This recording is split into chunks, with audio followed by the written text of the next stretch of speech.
Super Mario is the biggest gaming franchise in history, so it's no surprise he's gone through some rough patches. However, the biggest rough patch may have been when Nintendo was at its lowest. It's 2011, and Nintendo made a sequel to their very well-selling DS, the 3DS.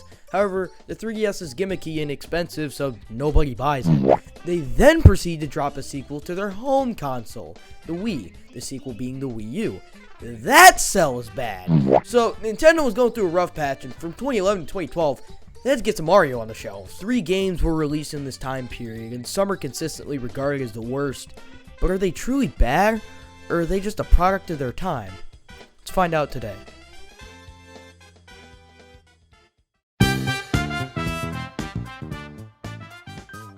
Super Mario 3D Land is often the most overlooked 3D Mario game, but is it really a 3D Mario game? It was released on the 3DS where the main gimmick was glasses-free 3D. Because of this game has never been re-released. In fact, it is the only 3D Mario to never be re-released.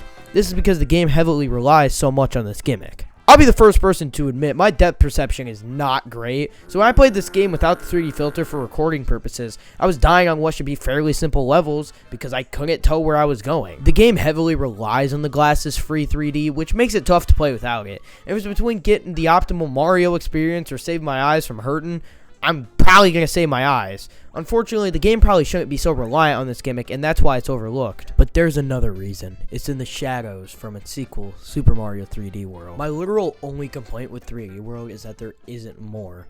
It's such a damn good game with great multiplayer. It feels so open and has room to breathe, like a 3D Mario game. And I think that's where 3D Land struggles. 3D Land is a single-player only experience, so what? Big deal. Every other 3D Mario game is. However, on a small screen, it feels so crunched. There's no room to breathe, and it causes Mario to feel liminal and not have a ton of space to work with. The whole game feels safe, too. There's a new power-up, the Boomerang Flyer, which is pretty neat, I won't lie. But then they brought back the Tanuki Leaf, and if anything, it feels more banking on nostalgia than actual intensive purposes for the game. They did do away with the score of this game, even though they brought it back in future releases, and your leftover time just goes to your coin count, which is really nice and allows you to get tons of lives in this game. And I do make it really seem like I hate this game, but I don't at all. There are tons of good things about this game. The soundtrack is one of the main highlights of this game. Every song immerses you inside the level and fits correctly. The main theme, I think, highlights the game perfectly. A happy, fun game that plays it safe in order to deliver the optimal experience. Speaking of which, while the game does play it safe, it does pretty well with that. The levels are designed very well, and star coins can be very tough to get, which makes it feel rewarding when you do get one. Let's use the level 2-3 for example. It's a level where the ground is pixel sprites of the original Super Mario Bros. It's such a neat level that while it uses nostalgia to its advantage, uses it in a good way. The power-up that really stuck out to me the most was the white Tanuki Leaf.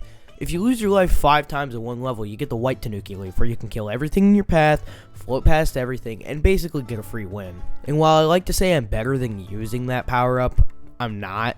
For levels I struggle with, specifically 2-4, where it required a 3D effect in order to see the depth, I ended up using it to fly past. It helped a lot, and it limited the amount of lives. Speaking of lives are super easy to get in this game. I mean, all your leftover score goes to your coins, and you get 100 coins, you get a 1-up. But also, you can hit the top of the flagpole pretty much every level.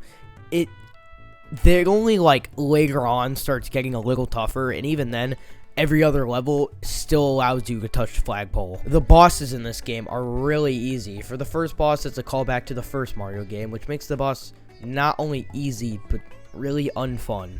The middle bosses are Boom Boom and Pom Pom, both of which are extremely easy to beat, albeit Pom Pom is a little harder, but not by much.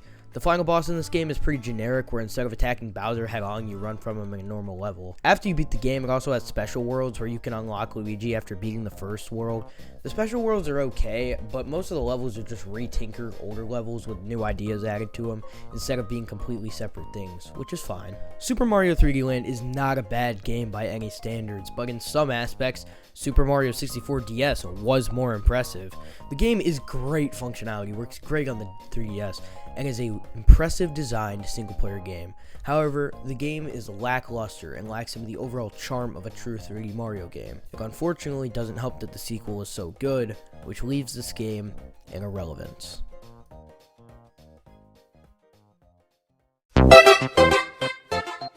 New Super Mario Bros. 2 was released for the 3DS in 2012, and out of the 4 new Super Mario Bros. Games, it is the worst regarded. But is it really that bad? Yeah, kinda. So the whole gimmick of New Super Mario Bros. 2 is that there's coins literally everywhere. Within the first world, you could probably get around 35 lives, which, while makes the game unique and the coin collection aspect is really fun, ruins the live counters. This is such an easily avoided problem if they just remove the idea that 100 coins gives you life, but they didn't. Every level feels so generic. I mean, being titled 2 implies that it is the direct sequel to the original, and yeah, they weren't kidding. This game feels so similar to the DS equivalent, it's crazy. And honestly, it didn't feel like Wii in any way. It just felt exactly like the DS version. And while I thought the DS game was good, Wii expanded on it so much it made the game feel way more refined. So resetting to the original was such a dumb move. Spinning, something that was introduced in Wii, feels so nice to control Mario with and saves you in crucial parts.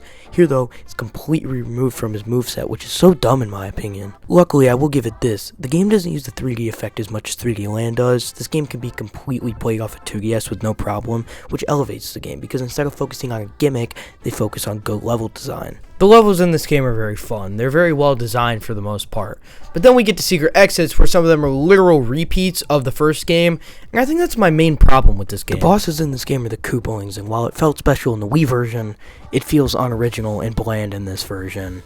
The bosses are the exact same. And then the final boss is, yet again, like 3D Land, another platforming challenge. The only real new power-up is the Gold Firefly, which shoots fireballs at gold. They also brought back the Tanuki Leaf for this game, which is one of the main branding points, yet again. The multiplayer is awful. Now I was given the great pleasure to experience this game with my friend Vinny, and this game is clearly not designed for 2 players. There's an arrow over the controlling player. It's your screen that you mock him and you follow him around, but half the time you get lost and put off the screen, and the puzzle is never designed with 2-player in mind. It's always designed as a single-player game, just you're tagging along, which makes things really tough to do. Overall, New Super Mario Bros. 2 isn't awful. It's a fine enough time and there's fun to be had. The coin collecting mechanic is fun. However, the game doesn't do enough to set apart from the others, so everything feels generic and corporate. I enjoy it, but I can recognize there's not a lot new to the game to mix it up. Because of this, there's not really much for me to talk about. If you've ever experienced any 2D Mario game, New Super Mario Bros. 2 does nothing to stand out from the crowd to make it worth playing.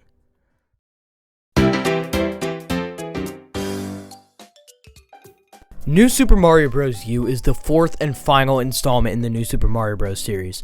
Being a Wii U launch title, it hindered the sales of the console as it was the second new installment in the exact same year. However, in recent years with the re-release, many have come out and said the game is good. So let's find out. The story of this game is a little different. Instead of Bowser kidnapping Peach, he throws her ass into Acorn Plains. Why is Acorn Plains a grass theme? By Bowser throwing us away, it's implying that we should be in a lava land somewhere.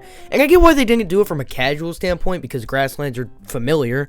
Just lame, and that's really all this game is. At this point, you have 3 games to work with, and I'll give you the benefit of the doubt here and say you only have 2. So why are the bosses the same? Why are the themes the same? Let's talk about a level people talk about all the time. Soda Jungle 4 Painted Swampland is one of the best levels in this game. Does it revolutionize the formula?